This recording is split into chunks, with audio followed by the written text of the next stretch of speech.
हर रोज़ हमारे देश में वर्ल्ड वाइड बहुत सारे अफेयर्स होते हैं, मतलब घटनाएं होती है।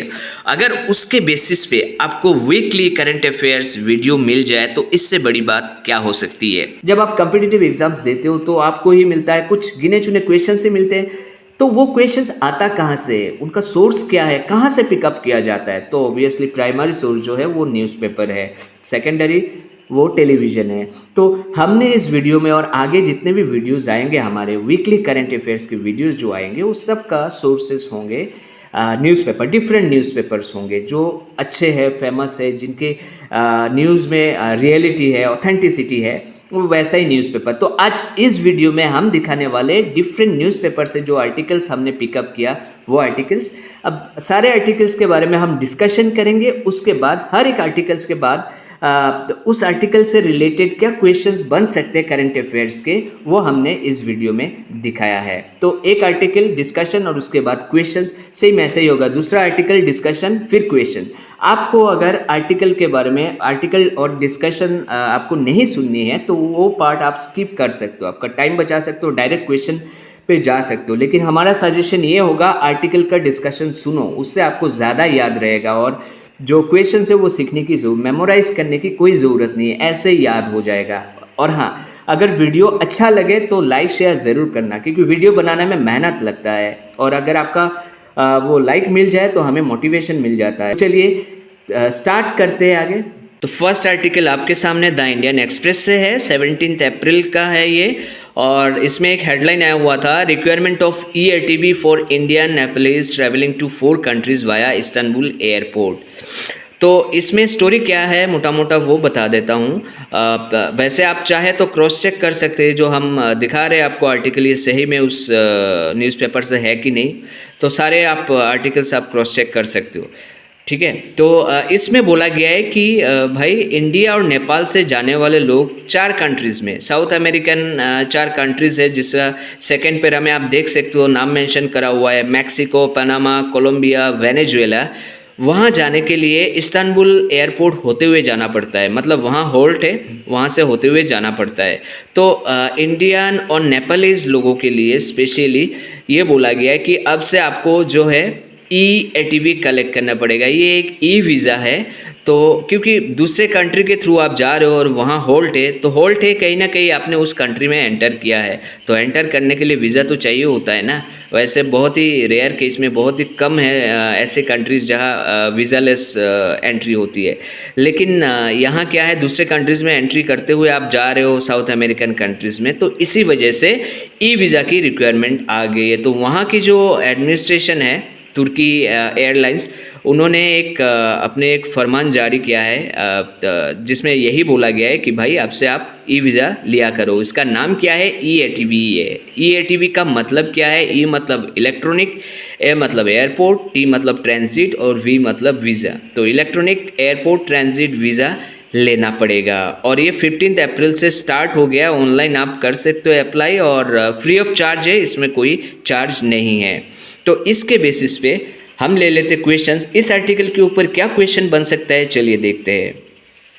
फर्स्ट क्वेश्चन है, which of the following countries have been asked by Turkish Airlines authorities to get an EATB for transiting via Istanbul airport to certain countries like Mexico, Colombia, Panama et cetera. तो हमें पता है कि इन 2 countries को बोला गया था कि भाई आप EATB कलेक्ट करो। तो इंडियंस और नेपालीज को बोला गया था ना, तो India and Nepal correct answer है।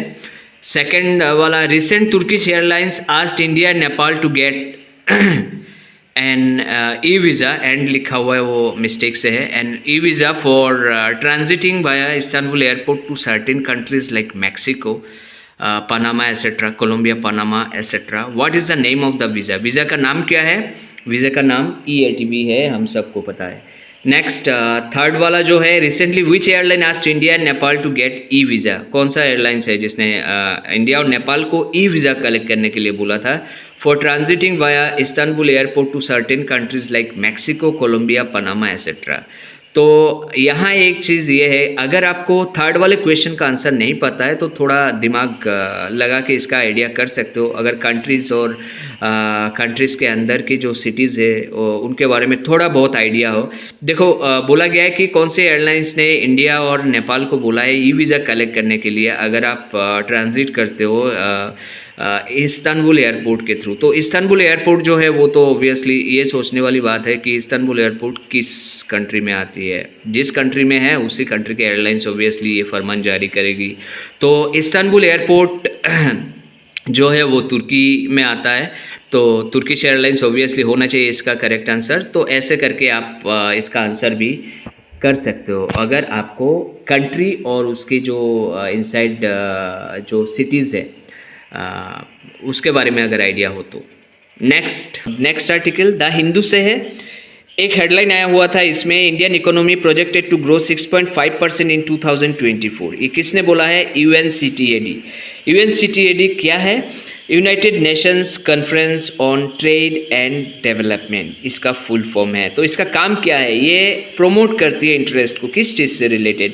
वर्ल्ड ट्रेड से रिलेटेड। जो डेवलपिंग कंट्रीज़ है उनके बीच इंटरेस्ट प्रमोट करती है।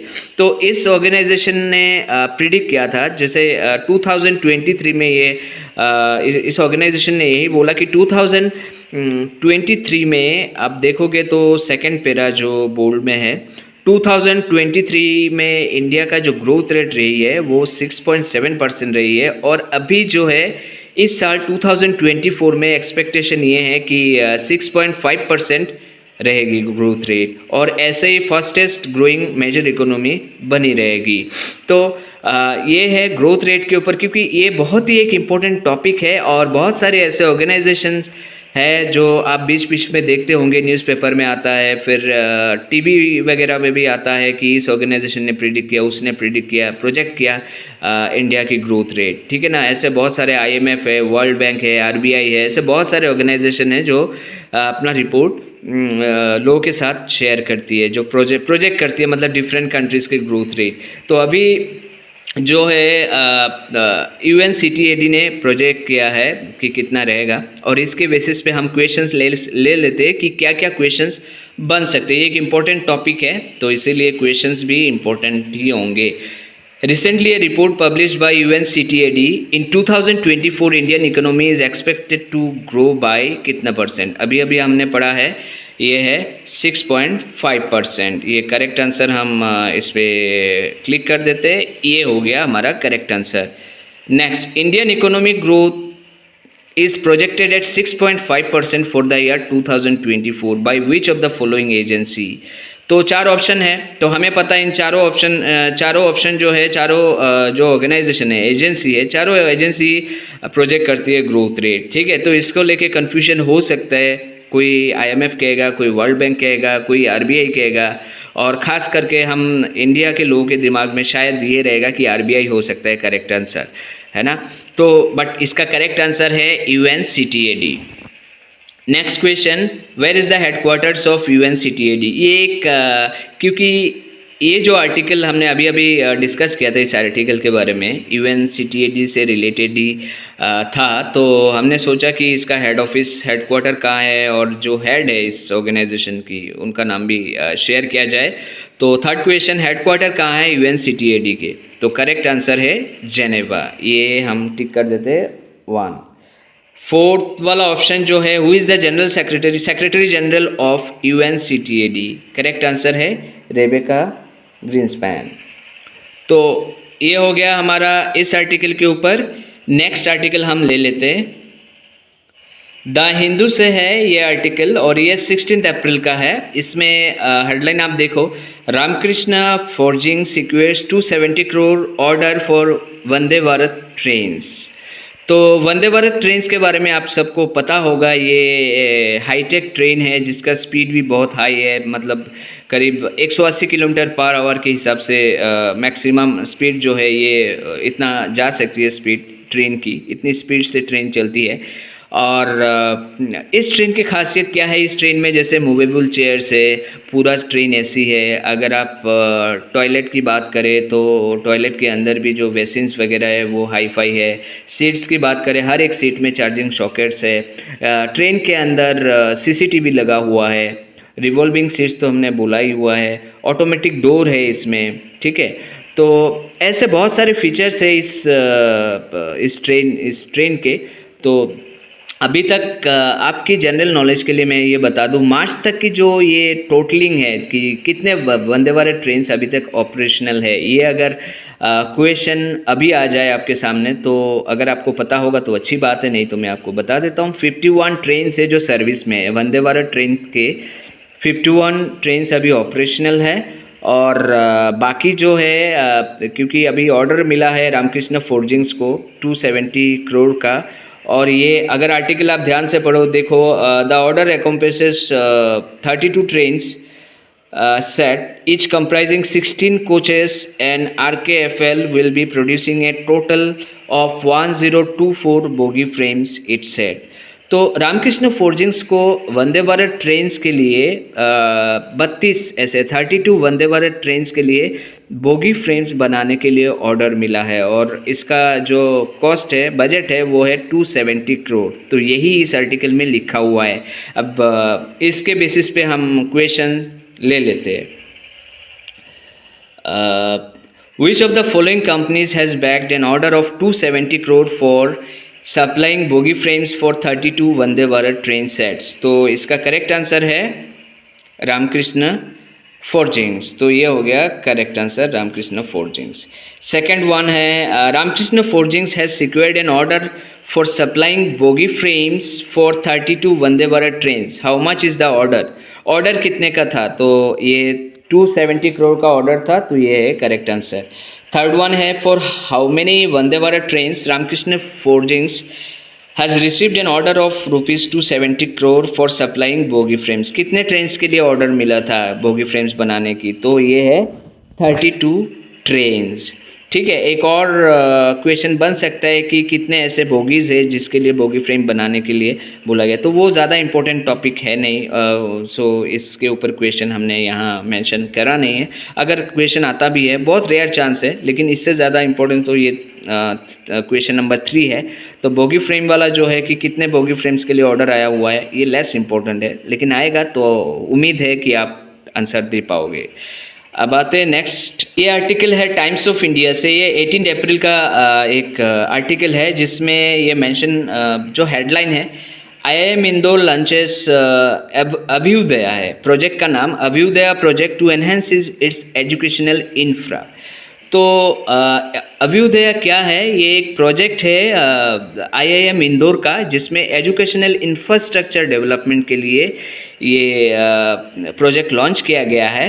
तो ये एक्चुअली क्या होगा इसमें, अगर हम देखें तो एकदम लास्ट पैराग्राफ जो दिया हुआ है उसमें अगर आप पढ़ो तो आपको पता चल जाएगा। The project is committed to sustainable development and moving towards a net zero campus by integrating advanced environmental technologies such as solar power systems, solar water heating and state of the art sewage treatment plant. The comprehensive landscaping plans include the use of native plant species and the development of green spaces to enhance biodiversity and providing ecological benefit। तो इसमें जो इस project के बारे में मोटा मोटा इसमें लास्ट पैराग्राफ में लिखा हुआ है कि टारगेट यही है कि पूरा मतलब बायोडाइवर्सिटी एनहेंस करना है, आसपास ग्रीनरी बढ़ाना है, बहुत सारे अलग अलग ग्रीन स्पीसीज जो प्लांट है वो लगाना है, और इसके अलावा जो बिल्डिंग्स जो टेक्नोलॉजीज है बिल्डिंग्स में तो वो इम्प्रूव करना, डेवलप करना, डिफरेंट टेक्नोलॉजिकल चीज़ें इम्प्लीमेंट करना या आप कह लो इंस्टॉल करना, जैसे सोलर पावर सिस्टम इंस्टॉल करना। तो इससे क्या होगा, जो ग्रीन हाउस एमिशन है वो कम हो जाएगा, ग्रीन हाउस गैसेस के वजह से पोल्यूट हो जाता है एयर। तो ये जो सारे सोलर सिस्टम हो गया, solar water heating, sewage treatment plant, फिर ग्रीनरी जो प्लांट वगैरह लगाना, तो इससे क्या होगा, एयर पोल्यूशन कम हो जाएगा। तो अल्टीमेटली बायोडाइवर्सिटी को बचाने के लिए या आप कह लो इसका बढ़ावा देने के लिए ये अपनाया जा रहा है, और इसमें ऑब्वियसली खर्चा ही होगा, इतने सारी चीज़ें करना है। तो इसके बेसिस में हम क्वेश्चंस ले लेते हैं, और फर्स्ट क्वेश्चन है which of the following project has been initiated by IIM Indore for development of its infrastructure. तो करेक्ट आंसर इसका हो गया अभ्युदया, ये हो गया करेक्ट आंसर। नेक्स्ट है which of the following institution has initiated the project Abhyudaya for development of its infrastructure. तो ये है आईआईएम इंदौर, अभी हमने आर्टिकल में पढ़ा है।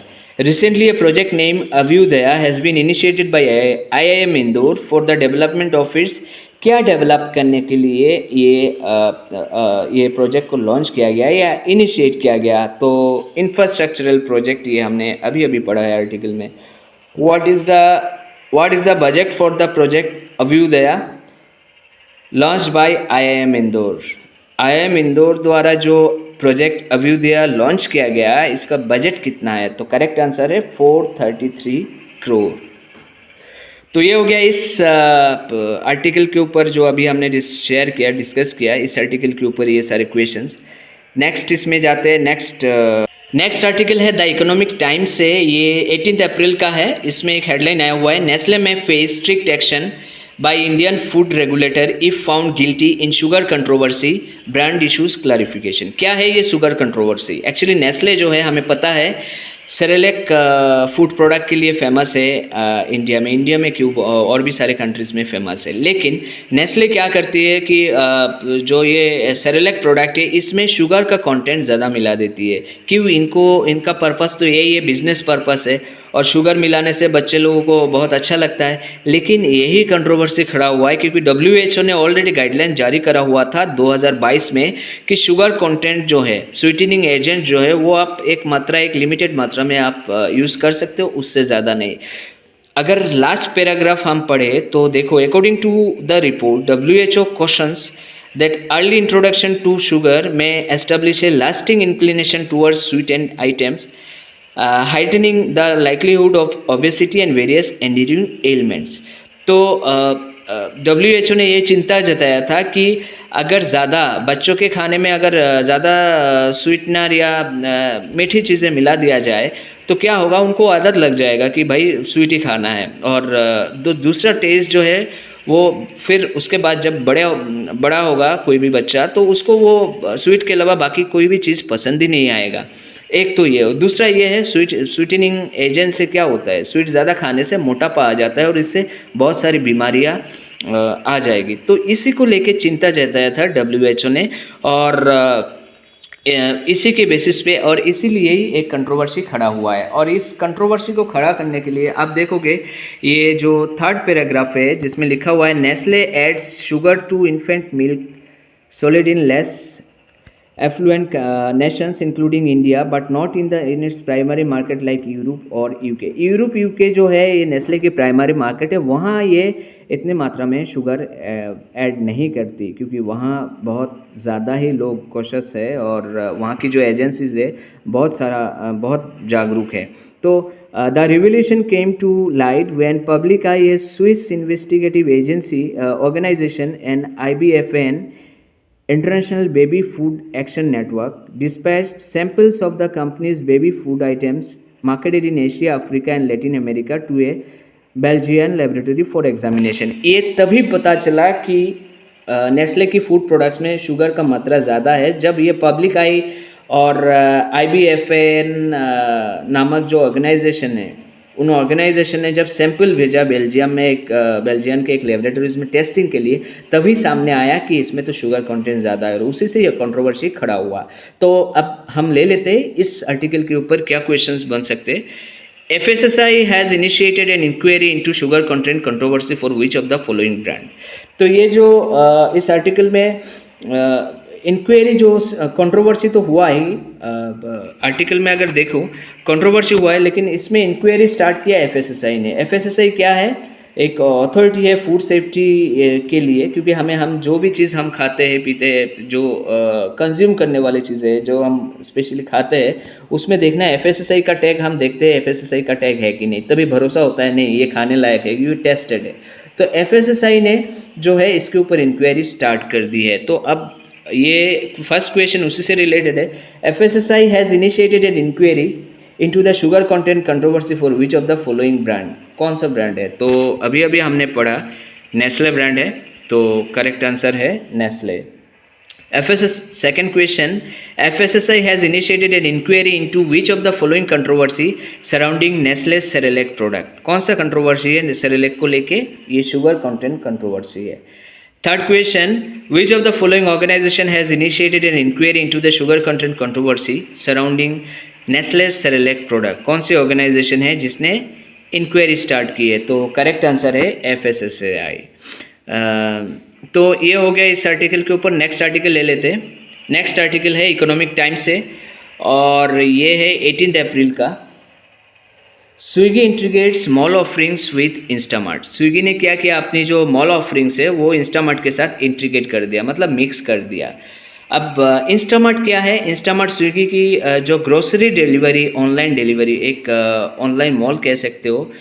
इंस्टामार्ट भी एक ऑनलाइन रिटेल जैसे अमेज़न हो गया, फ्लिपकार्ट हो गया, या ऐसे ऑनलाइन. अब तो ज़माना ही आ गया कि ऑनलाइन रिटेलिंग का बिज़नेस का बहुत सारे ऐसे कंपनीज़ है और बहुत सारे लोग इस बिज़नेस में आ रहे हैं और बहुत सारे फेमस ब्रांड, फेमस कंपनीज़ है जो हमें ऑलरेडी पता है. तो इंस्टामार्ट जो है वो ग्रोसरी आइटम में डील करती है, ठीक है. और इंस्टा मॉल भी स्विगी मॉल जो है वो है नॉन ग्रोसरी आइटम्स में. तो इंस्टामार्ट ग्रोसरी में और वो है नॉन ग्रोसरी आइटम्स में. तो दोनों बिजनेस को मिक्स कर दिया, मिला दिया, इंट्रीग्रेट कर दिया एक को दूसरे के साथ. तो यही है इस आर्टिकल में, इस आर्टिकल का मेन जो स्टोरी है, ठीक है. तो इससे पहले इसी साल मार्च में स्विगी ने, आप देखो लास्ट पैराग्राफ में, this is the second such integration Swiggy has made this year. इस ईयर में ये सेकंड सच इंटीग्रेशन, मतलब उससे पहले एक इंटीग्रेशन ऑलरेडी हो चुका था. कौन सा? In mid March the firm integrated its premier grocery vertical Insanely Good with Instamart. तो स्विगी ने क्या किया था, मार्च में इसका जो प्रीमियम ग्रोसरी वर्टिकल है, इंसेनली गुड, जो प्रीमियम ग्रोसरी आइटम्स में का बिजनेस करती है, उसको इंस्टामार्ट के साथ मिक्स इंटीग्रेट कर दिया था. और अब सेकंड वाले केस में अभी क्या किया, स्विगी मॉल को इंस्टामार्ट के साथ इंटीग्रेट कर दिया. तो ये है पूरा स्टोरी इस आर्टिकल का. अब क्वेश्चन लेते हैं. फर्स्ट क्वेश्चन है, which of the following online food ordering brand integrates it's online grocery and non grocery business. तो इस क्वेश्चन का आंसर है Swiggy. Swiggy integrates it's mall offerings with, किसके साथ? मॉल ऑफरिंग्स को किसके साथ इंटीग्रेट किया? इंस्टामार्ट के साथ. Swiggy Instamart is into business of, ये आपकी जानकारी के लिए, और क्योंकि ये स्विगी से रिलेटेड आर्टिकल था तो मैंने सोचा कि इंस्टामार्ट और स्विगी मॉल से रिलेटेड एक क्वेश्चन बना लूँ एक्स्ट्रा. तो Swiggy Instamart is into business of क्या? ग्रोसरी आइटम, अभी हमने पढ़ा था. Then Swiggy Mall is into business of, किस चीज़ की बिजनेस में है Swiggy Mall? Non grocery item. Which of the following brand has merged its premium grocery vertical insanely good with its quick commerce vertical Instamart? तो obviously ये है Swiggy. तो ये क्वेश्चंस मोटा मोटा ये क्वेश्चंस बन सकते हैं इस आर्टिकल के ऊपर. अब आते हैं हम नेक्स्ट आर्टिकल में. ये द असम ट्रिब्यून से है. इसमें अगर हम देखें 18 अप्रैल का है. Kumar Sangakkara to mentor young Assam cricketers. Kumar Sangakkara जो है ये यंग असम क्रिकेटर, असम के जो अंडर 16 और अंडर 19 क्रिकेटर्स हैं उनमें से कुछ सिलेक्टेड मेंबर्स को मेंटर करेंगे, ठीक है. तो ये 16 मई को होगा. 15 मई को ऑलरेडी मैचेस है पंजाब किंग्स और कोलकाता नाइट राइडर्स के साथ. तो 16 को क्योंकि ये आएंगे, राजस्थान रॉयल्स का टीम जो है, राजस्थान रॉयल, कुमार संगाकारा है कौन? राजस्थान रॉयल्स के डायरेक्टर है, उस टीम के डायरेक्टर है, ठीक है ना. तो वो आएंगे 16 इनको मेंटर करने के लिए. और 15 को ऑलरेडी आ रहे हैं क्योंकि मैचेस है, तो 15 को आ रहे हैं. वहाँ से जो फिजियोथेरापिस्ट है वो भी आ रहे हैं असम में.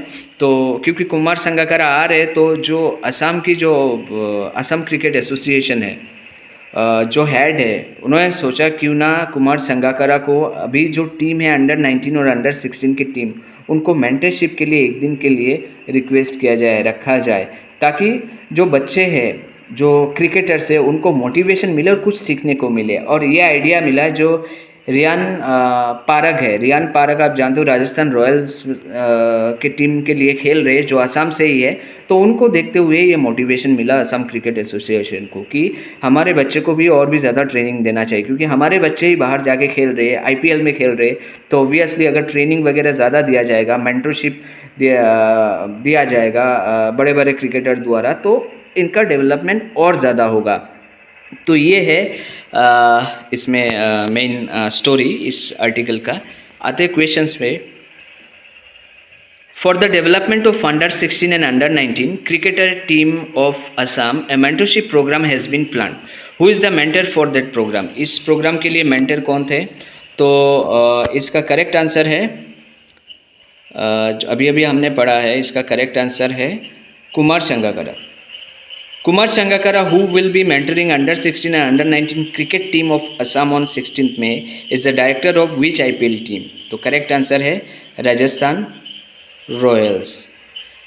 एक और चीज़ जो इसके ऊपर एक और क्वेश्चन बन सकता है, जो अगर आप देखोगे इस आर्टिकल को, जो लिखा हुआ है रियान पारक्स ग्रुप। तो रियान पारक कौन है? ये असम का ही क्रिकेटर है जो राजस्थान रॉयल के एक टीम मेंबर है, अभी आईपीएल में खेल रहे राजस्थान रॉयल्स के होते हुए, उस टीम के बिहाफ पे, उस टीम के एज ए मेंबर वो खेल रहे।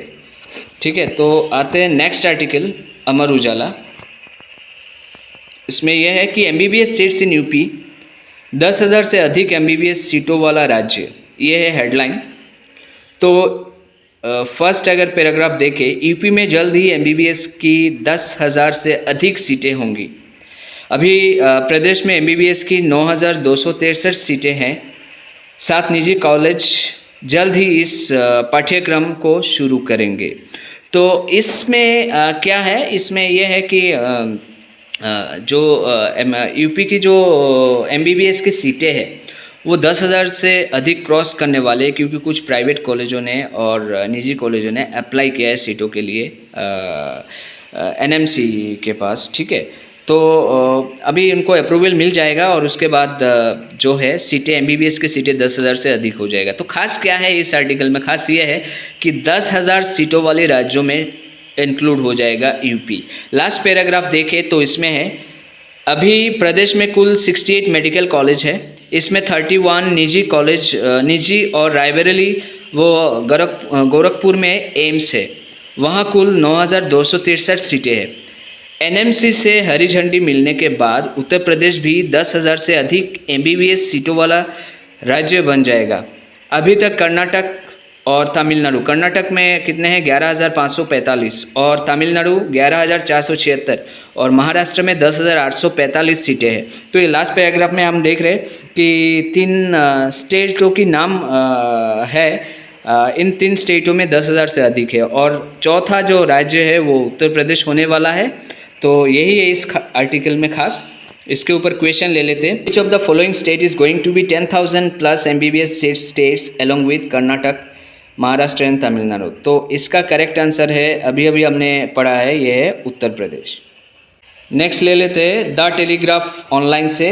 ये इसमें हेडलाइन है, West Bengal council of higher secondary education notifies semester system for classes 11 and 12 in state run schools.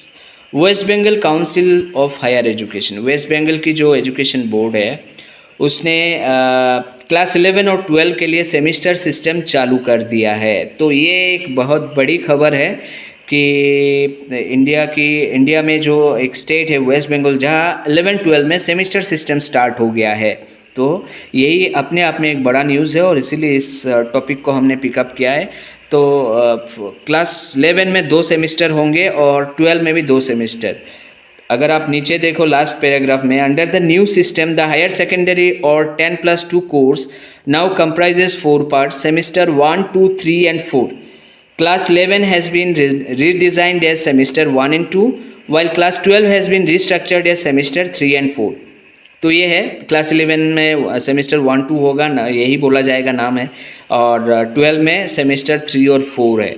जैसे ग्रेजुएशन में होता है first semester, second semester, third, fourth, ऐसे करके फर्स्ट और सेकंड सेमेस्टर 11 में होगा और सेकंड और थर्ड और फोर्थ जो है 12 में होगा। तो इसके ऊपर एक क्वेश्चन है, which state has introduced semester system for classes 11 and 12 in its state run schools from 2024-25 मतलब इसी सेशन से, अप्रैल से जो सेशन है, इसी सेशन में इफ़ेक्टिव होने वाला है। तो किस स्टेट ने ये लागू कर दिया है? ये है वेस्ट बंगाल। अगर आपको ये वीडियो पसंद आए तो लाइक शेयर ज़रूर करना। तो ऐसे ही हम न्यूज़पेपर से, डिफरेंट न्यूज़पेपर से हम आर्टिकल्स पिकअप करते रहेंगे और आपके लिए करंट अफेयर्स के क्वेश्चंस बनाते रहेंगे ताकि आपको गवर्नमेंट जॉब की तैयारी में हेल्प मिले।